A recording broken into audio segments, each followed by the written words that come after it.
I mean, I'm really sorry about the YouTube thing. YouTube is just the bane of my existence. But welcome everybody anyway. Right. Hello, Poker Sesh. What's up, dude? How you doing, Lyman? Yep, I'm doing pretty good. How you doing? Good. Hey, this is Turp himself from the forums, man. How you been? I'm good, just like I was 2.5 seconds ago. How you doing? I'm doing great, man. I'm doing great. Hey, I just wanted to tell you that before I signed up to the site, I was thinking about learning more about the game and everything, but now from Bart and you, I know that poker's just about throwing naked chicks off a roof and watching out for pubes in the restroom. Oh, yeah, well, we try and keep it real. Bart is... This is the important things. Yeah, well, Bart's seriously concerned with how much it would cost him to throw a chick off his roof. I don't know. It's a little creepy, but hey, to each his own. He's a single guy. If you listen to the podcast, you could hear the wheels turning as he was crunching the numbers and trying to figure out exactly how much of our subscription money he could spend on that. If you see the subscription go up a buck a person, that's pure grab a chick by the badge money. I got a note from the credit card company today. For some reason, I'm paying $50 a podcast now. I don't know why. Oh yeah, absolutely. So, what do you got? You got any questions that the Sesh listeners might be interested in hearing an answer to? I'm wondering your thoughts. I mean, I think that you give good topics on just like kind of the future of stuff. I think that it's a great thought process is using poker as a vehicle and everything. Right. I'm wondering with the status of the game right now, because I'm a cash guy, but I see all the dead money floating around in the tournaments. I mean, is there a balance that you can find there with trying to take advantage of that? Or are you just thinking you need to wait those people out, or are they just lost souls that you just have to kind of ignore and not deal with those doncuments on a daily basis? I mean, what do you see when you see all that poor play floating around over here, and you have to go kind of live in their world to have access to it? Well, it looks like dead money, but it's fool's gold. It's not as dead as it seems. The tournament protects them. The fact that the blinds are constantly rising protects a fishy player. I mean, you just got to think about it. Like, if that fishy player plays in a cash game, he's going to get destroyed.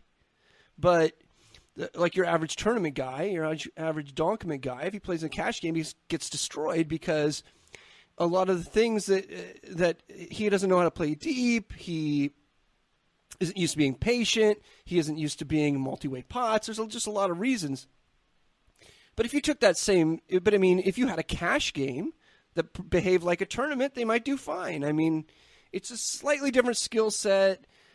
It protects the bad players. I mean, I don't know if I hate to say this, but I mean, I'm pretty honest on the show. If I was a losing player, I would play tournaments. It's a better place for a losing player.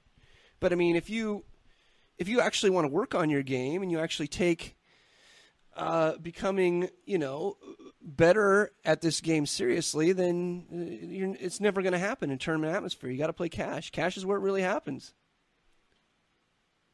Yeah, see, and I almost think that sometimes I worry about the same thing happening with Pot Limit Omaha, because, I mean, that's really the game that I'm kind of committing myself to now, is a worry that Hold'em players, they get a taste of it and they just get owned right off the bat and then just go running back to what they know. And it's hard to see the game get built because I just think they don't have the mental capacity for it. You know what I'm saying? Yeah. I mean, PLO is just such a different animal than Hold'em. In Hold'em, I mean, we've probably gone over this before. It's because in Hold'em you can get dealt hands, and you can have a strategy based on getting dealt hands. It's like, okay, I get dealt a hand, I bet my hand. I get dealt aces, I bet aces. I get dealt kings, I get queens, I get tens, I get jacks. You can have that strategy, which is pretty much like a Zoom poker type strategy or whatever, where you're playing a very small percentage of hands. You're playing value hands to start, and you do pretty good. But if you try and have that strategy in PLO, it's going to be a complete disaster because nobody gets dealt a hand in PLO. Everyone gets dealt a draw. And you have to know how to play your draws because it's just your draw versus their draw. And if you think you're just going to get dealt aces or kings or have some rote strategy, it's going to be a complete disaster. And that's why, like these nitty old man coffee guys in the no limit game they're very annoying. You can't really make money off them. People will say, "Oh my God, he's a reg fish," but there's no such thing as a reg fish in a live poker game. It moves too slow. There are no reg fish in a live poker game. Yeah. So you host a game. You host a PLO game. I'm just wondering what your thoughts are of the future of that, because I don't think it's going to be the next poker boom or anything, but do you think that there is growth potential on the live scene, like across the country, not just in Los Angeles for that one? Because I get worried about learning and getting good at something that's never going to really catch on. Well, yeah, that was my fear with open-faced Chinese, and I think it was rightfully so. I'm glad I never got into open-faced Chinese, but PLO is a completely different animal. Here's the thing about PLO.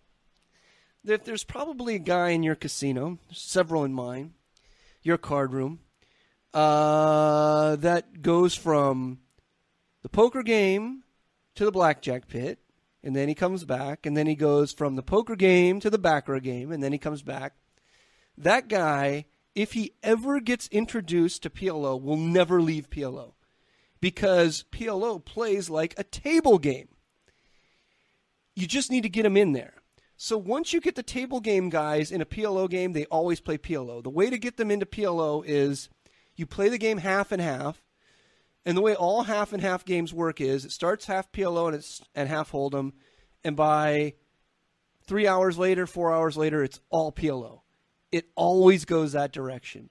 Because once you start playing PLO, you don't want to go back to Hold'em. You know, it's like going from a race car to a tricycle. If you're a gambler. If you're an old man coffee type, you definitely hate PLO. You want to get out of as fast as you possibly can because there's no strategy that you can memorize and then just watch TV and fucking eat bad steak and eggs. Well, thanks for your call, brother.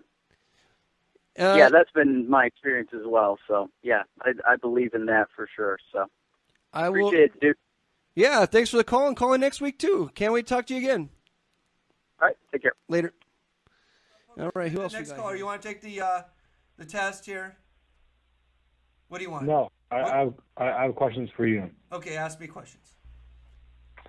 So, Lyman, I know you tell me that poker, you do all this poker not necessarily for enjoyment, just because, but you do it because you think that's where you can make the most money at. Well, so no, shut up. No, I do enjoy myself. I do like what I'm doing. I would never do anything I didn't like, but poker, I don't get a high out of it. It's basically more like a social club for me. Like a poker game is not much different than poker sesh. And anyone who's played a lot of hours with me knows that I'm basically the same person all the time. I'm the same person at the table as I am on poker sesh. And when I go to the casino every day and hang out with a fucking regular group of guys and we play poker, it's sort of like a social club for me. It's a social club where I take their money or whatever. What else do you want? Okay, I had a question kind of related to that. Okay. So just a hypothetical, because I find you extremely interesting. I just like to hear your ass talk. Thank you. So say if I was like starting this new company, I was like, hey, Lyman, I want you to hop on my company. I know you're CPA or you do some type of accounting work. Anyways, what if I offered you a position like that, CFO position maybe even, right. Say, hey, I'll pay you $2 million a year. Right. You have to come and work 8 to 5, 7 days a week. I mean, would you stop playing poker and would you do this instead?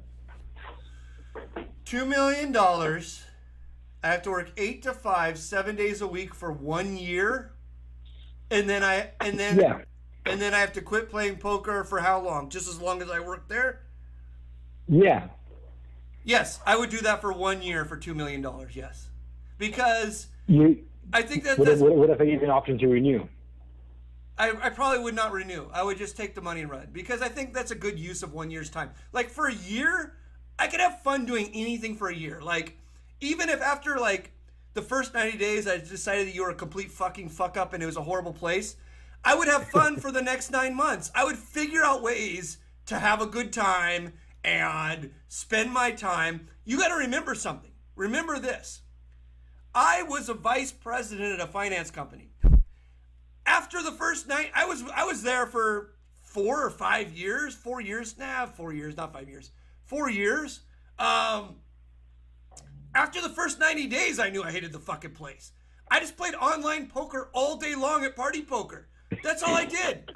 If you want to pay me fucking $2 million to figure out how to fuck around at your fucking stupid company, I will take your $2 million and I will figure out a way to fuck around. There it is. The people in the place that you are whack. Bullshit. All right. I can see that there's a bunch of phone calls coming in, guys, but I gotta go make dinner. I gotta do the whole fucking dinner thing. I'm out of, look at, you hear my can of wine? My can of wine is empty. My can of wine is completely empty.